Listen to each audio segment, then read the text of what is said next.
A Suíça é muito conhecida por possuir um sistema bancário muito sólido, muito estável. Inclusive, os banqueiros suíços são considerados os principais ou alguns dos principais banqueiros do mundo por muitas pessoas. No entanto, esta situação de tanta força dos bancos suíços vem sendo alterada ano após ano, com o país perdendo a sua relevância tão grande nesse setor. Vamos entender melhor o porquê.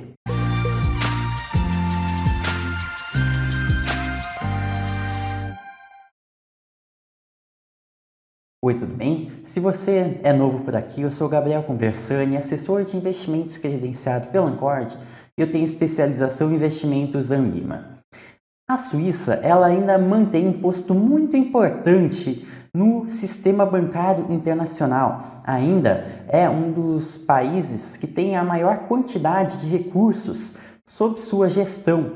No entanto, antigamente ela praticamente dominava esse quesito. Ela possuía a maior parte dos recursos sob gestão, posto que hoje ela divide com Singapura e Hong Kong.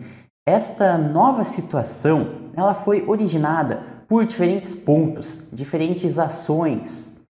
Vamos sim entender o porquê que a Suíça foi perdendo essa relevância, porquê que muitos bancos suíços foram perdendo força. Mas antes disso, vamos entender como que a Suíça se tornou tão importante no ramo bancário internacional. Então, vamos entender sobre a ascensão bancária da Suíça. Vamos voltar para isso, lá para a Primeira Guerra Mundial, que nós sabemos antes da Primeira Guerra a gente tinha um padrão ouro que os países seguiam. Então, basicamente, eles precisavam ter o lastro da sua moeda, uma conversibilidade em ouro, e sempre que aumentavam os recursos, o dinheiro em circulação, eles precisavam também aumentar a quantidade de ouro e vice-versa. Então se tinha esse ouro como lastro. No entanto, como a guerra ela faz com que seja necessário muito dinheiro para arcar com os custos dos conflitos, os países começaram a se endividar muito e começaram a largar de mão o padrão ouro e se endividar muito além do que a sua quantidade de ouro, seu estoque lhes permitia, se endividando muito. Depois da Primeira Guerra, muitos países se viram em forte crise financeira, em forte hiperinflação, como é o caso da Alemanha no pós-Primeira Guerra, que a gente até tem um vídeo sobre isso, que o link vai estar aqui na descrição, que basicamente os alemães queimavam dinheiro para estar fazendo fogo, já que o dinheiro ele não valia praticamente nada, se tinha um cenário de hiperinflação. Não foi só na Alemanha, mas em vários outros países aconteceu isso. Então o cenário era de uma incerteza muito forte a nível global. Então basicamente se tinha muita incerteza, muita crise nos países ao redor do mundo e em seus sistemas financeiros, o que fez com que os países, as pessoas, empresas buscassem algum lugar mais estável para alocar o seu dinheiro, em que não se tinha essa hiperinflação. Muitos, então, olharam para a Suíça, justamente por sua estabilidade e neutralidade, como esse local onde elas podiam colocar seus recursos e onde eles estariam seguros. Então, muita gente foi enviando o seu dinheiro para a Suíça. E isso fez com que os bancos eles fossem se fortalecendo e, além disso, a gente teve em 1934, então alguns anos depois, a Lei do Sigilo Bancário. E essa lei, ela basicamente garantia a confidencialidade das informações dos clientes. Com isso, muitos clientes viram na Suíça uma oportunidade de eles estarem guardando seus recursos com uma segurança de informação. Era um benefício para os clientes, o que fez com que muita gente fosse enviando esse dinheiro lá para os bancos suíços. Então, 2 pontos aqui. O primeiro é que em uma época em que muitos países estavam com fortes crises financeiras bancárias, as pessoas viram na Suíça uma grande oportunidade de colocar seu dinheiro em um país sólido, neutro, seguro.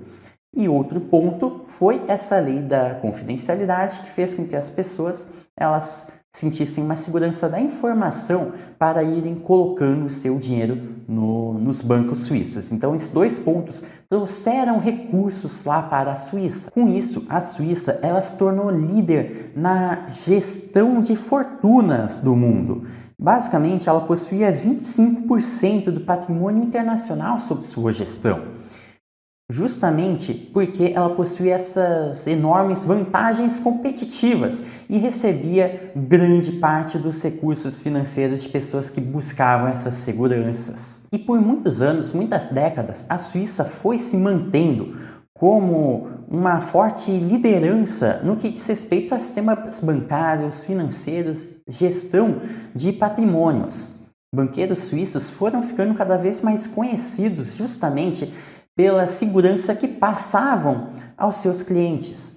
Bom, mas anos, décadas mais tarde, em 2007, veio um evento que acabou enfraquecendo e trazendo uma certa desconfiança de autoridades americanas e europeias para os bancos suíços, para o sistema bancário suíço, não por uma questão monetária, não por uma questão de falta de solidez financeira, mas sim por uma questão fiscal sob a ótica de outros países. O que acontece é que um ex-banqueiro, ele em 2007, ele revelou que o banco UBS, ele ajudava os clientes americanos a sonegarem impostos, então na sonegação de impostos.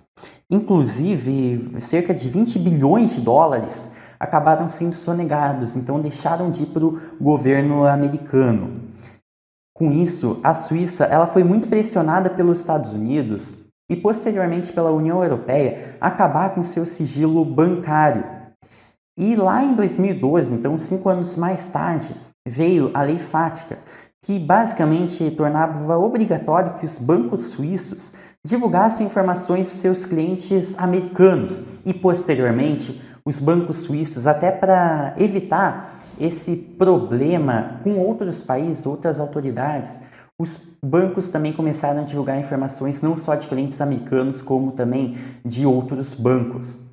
Então, olha só a diferença. Lá em 1934, com a lei do sigilo bancário, os bancos eram obrigados a não informarem, a não divulgar informações dos clientes. Então, eles não podiam fazer essa divulgação.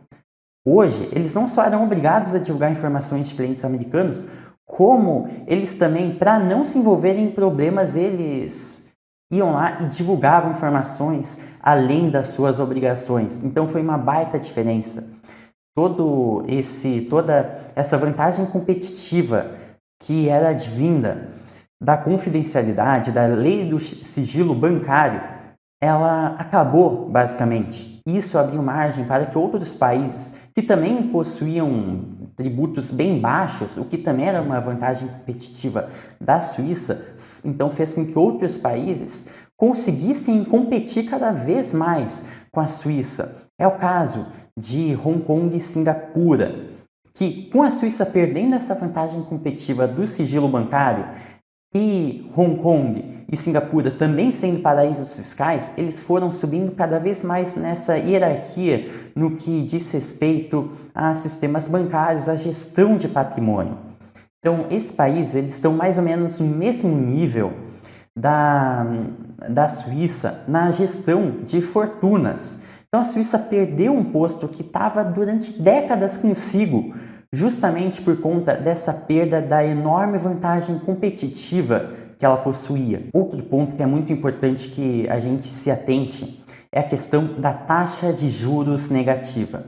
E é muito interessante esse assunto. Por quê? Porque lá em 2008, na crise financeira, na bolha imobiliária, a gente teve, evidentemente, fechamento de muitas empresas ao redor do mundo, uma quebra de muitos bancos bem sólidos dos Estados Unidos, a gente teve uma crise global. E quando tem crise global, as pessoas e empresas buscam colocar seus recursos em países, lugares mais sólidos, como é o caso da Suíça. Então, aquilo que aconteceu em 1929, em que muita gente colocou seu dinheiro na Suíça por achar mais seguro, aconteceu também em 2008. Muitos recursos foram lá para a Suíça. Só que o que acontece? Quando entra muito dinheiro em um país, a moeda desse país acaba se valorizando. Por quê?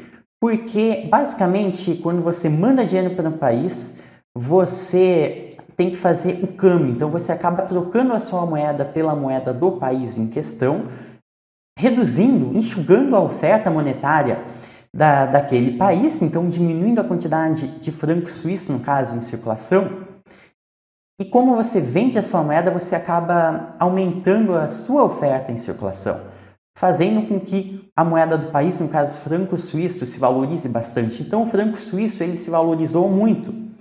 Ou seja, a moeda em posse dos suíços, ela ganhou valor. Então por conta disso, os suíços, e naquele momento os salários reais, eles também se valorizaram, porque ocorreu um processo chamado de deflação, que é basicamente quando a moeda ela se valoriza, fazendo com que os produtos eles fiquem mais baratos. Bom, só que o que acontece? Quando a gente tem uma deflação, ocorre evidentemente o oposto do que quando a gente tem uma inflação. Quando temos inflação, significa que a nossa moeda está mais desvalorizada.